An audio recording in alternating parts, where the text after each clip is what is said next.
Kroger Delivery has one mission: to deliver the freshest food right to your door. That's why our drivers are pros. Our trucks are refrigerated. And when it comes to low prices, we always deliver. With $20 off your first order of $75 or more, there's no better time to get in on the action. Mission accomplished. Restrictions apply. See site for details.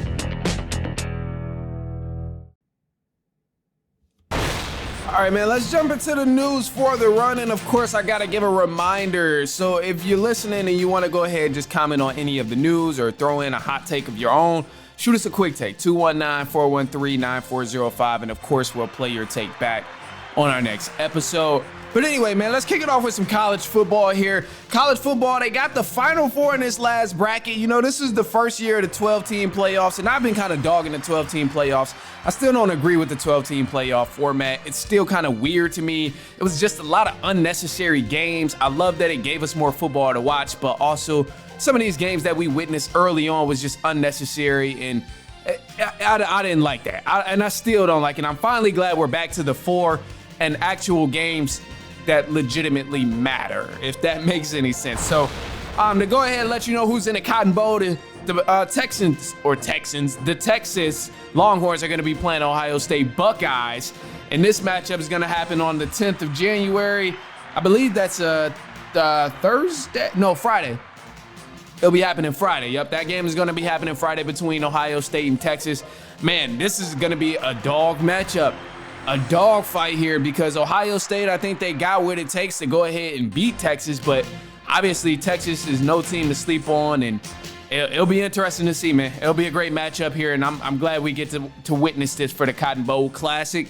And then for the Thursday's game, we got the Orange Bowl here, and the Orange Bowl is going to be between Penn State and Notre Dame. I think this is also going to be another elite matchup. Notre Dame, they beat Georgia. I think that was where I left off last time I gave you guys the news, but crazy game there. They kind of just took control and bullied Georgia. Georgia was playing with a backup quarterback the whole time, but still, I'm just a firm believer that's no excuse. You had all week to prepare. You had you had some time to game plan and prep for it. So you got to come out a little bit better. And also, too, the backup, it wasn't like he was a 2-star recruit from Idaho or nothing. No, he was a 5-star recruit. So got to step up in those moments and make a name for yourself. But obviously, you know, he'll probably be going back to Georgia the following year and then, you know, making something happen. But we got Penn State and Notre Dame for the Orange Bowl.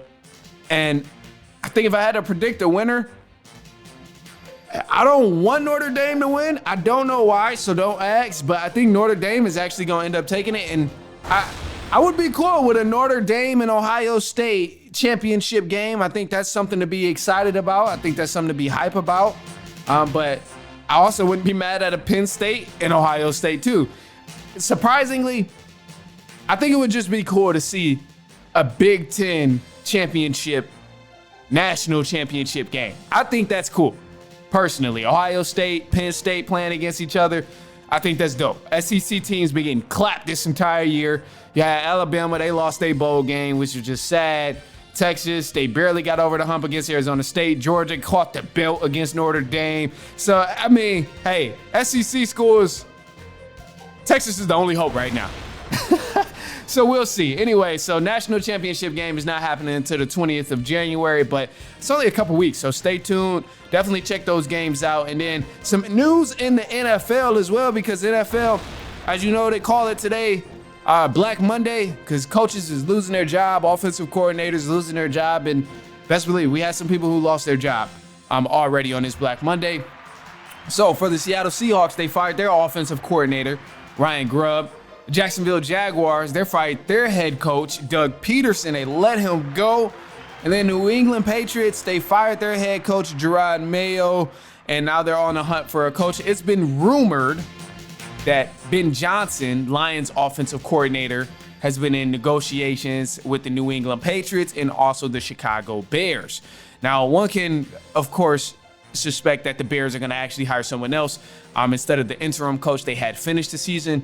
Just because, I mean, yes, the Bears did play a little bit more, like, with a little more effort, but still, you got to bring in another head coach. I think after this season, both the Lions coordinators are gone. Offensive coordinator and defensive coordinator are both gone.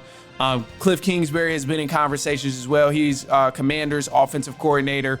I think there's a select few guys who are going to be tossed around and hired as the offseason continues on. But Week 18 in the NFL, let me go ahead and give you a recap of some of the games that actually mattered. Because there were some teams who didn't make the playoffs, shockingly, because of a win or a loss. So the Cincinnati Bengals, they took care of business against the Steelers. But because the Denver Broncos beat the Kansas City Chiefs, the Cincinnati Bengals did not make the playoffs. They ended up falling out, and the Broncos got into the playoffs. The Commanders, they beat the Cowboys. The Packers, they lost to the Bears. The Bears won a final game of the year of their season. And this win over the Packers actually moved the Packers down. So they're going to be playing the Commanders in the first round. Actually, no, let me correct that. I'll give you who they're playing in a sec. I just know that was wrong. So just know, Packers, they lost to the Bears, and it hurt them in terms of seeding in the playoffs. Bills, they lost to the Patriots intentionally, but the Patriots kind of messed up because they were set to get the #1 draft pick, but instead they fell a few slots. Now the Tennessee Titans got the #1 draft pick.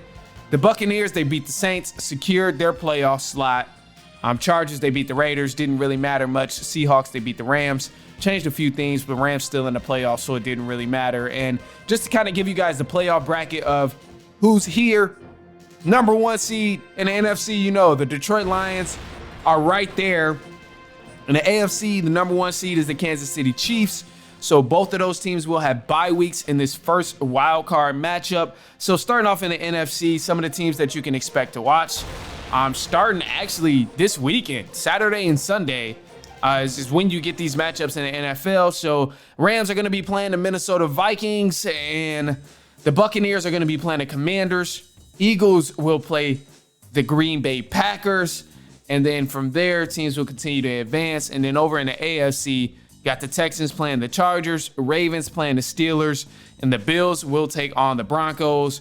The cool thing about this is for the Chiefs and the Bills, potentially we could see another conference championship matchup if both of these teams make it out of the divisional round. But I think that's something that would, we can talk about that when we get there. I'm not going to speculate too much on who's going to do what, but I am going to let it be known that because the Falcons are eliminated, I'm just on the side of seeing history and seeing the Kansas City Chiefs three-peat. I think that's something worth being excited about.